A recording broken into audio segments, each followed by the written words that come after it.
Hey good people, and welcome back to the channel. It's been a while since I watched The Dirty D, and what better time to share my thoughts on the new episodes for Season 3 than right now. As many of you already know, Seasons 1 and 2 of The Dirty D can be seen on Tubi, but Season 3 is exclusively shown on Peacock, which is free for Xfinity users.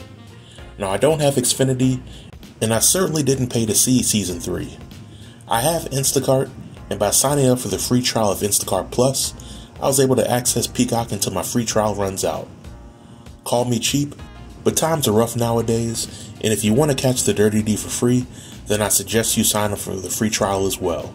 But for this review, I will share my thoughts on episodes 1 through 3 of Season 3, as well as the direction of the series. So without any further delay, let's jump right in.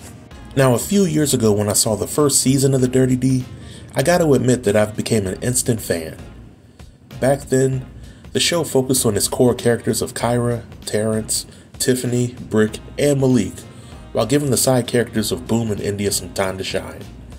In my opinion, the success of Season 1 of The Dirty D was comparable to catching lightning in a bottle, and this was because the storytelling was concise, the plot twists were unexpected, the sex scenes were believable, and the acting was authentic. But then we have Season 2 of the show, and it seemed like the answer to the age-old question of what do we do next was to add even more characters to the story while giving the viewing audience nobody to really root for. The sex scenes of Season 2 were also amped up, but in my opinion, they were a lot less believable because it was clear that the actors had a problem with nudity. To many people, Season 2 was not as good as Season 1 because at the end of Season 2, nearly all the main characters from Season 1 were either killed off or written off, which brings me to my thoughts on Season 3. In my opinion, the first half of Season 3 somewhat doubled down on the mistakes that it made in Season 2, and it didn't help that even more of the core characters were written off of the show, and because of that, episodes 1 through 3 of Season 3 really didn't do it for me. Season 3 opens up with the character Brick clinging on to life while in the hospital, and with Terrence and Kyra still being on the run.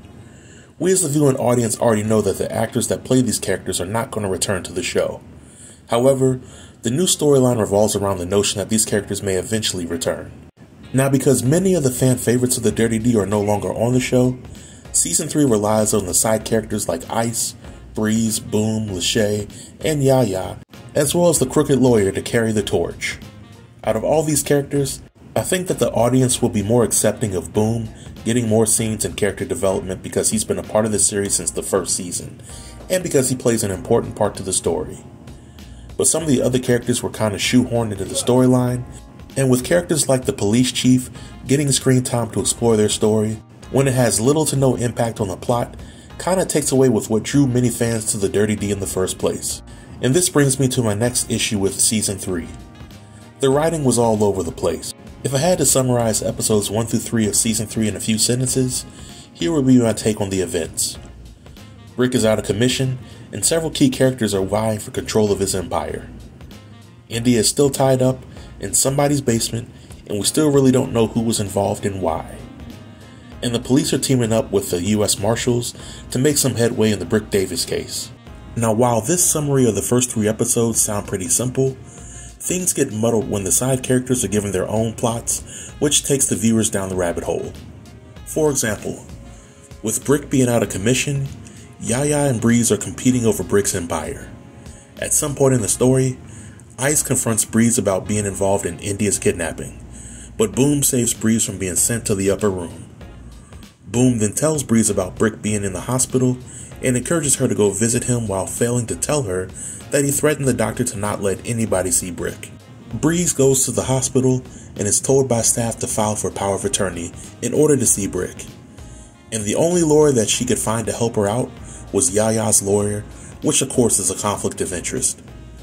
Breeze then gives Yaya's crooked lawyer the yams under the promise that he would be her attorney. However, if she just met with him and provided a retainer fee, then she would have been in the same position that she ended up in after letting the crooked lawyer crack her bun.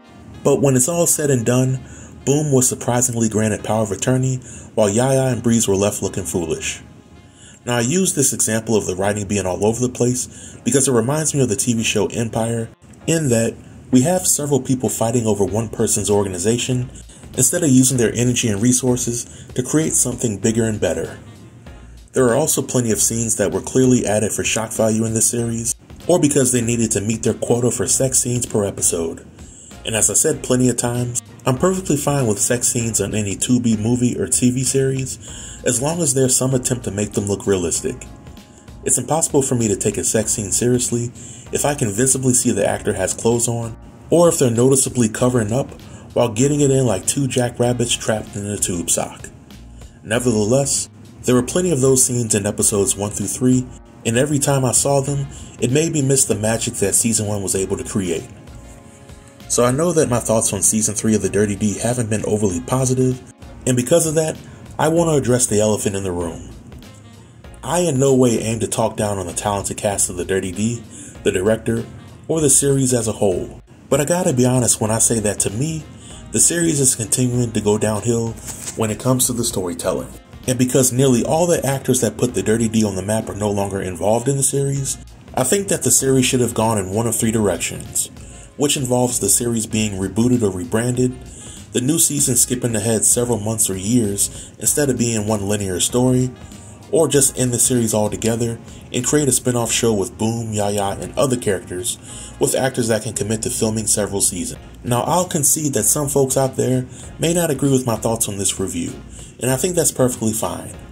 But I hope that in the future, the series makes much needed changes and it captures the magic that it had in Season 1. And this marks the end of my review. If you have any questions or comments related to the review or the series, feel free to leave them below in the comment section, and I'll be sure to reply to everybody. Until next time, stay tuned and stay safe. Peace.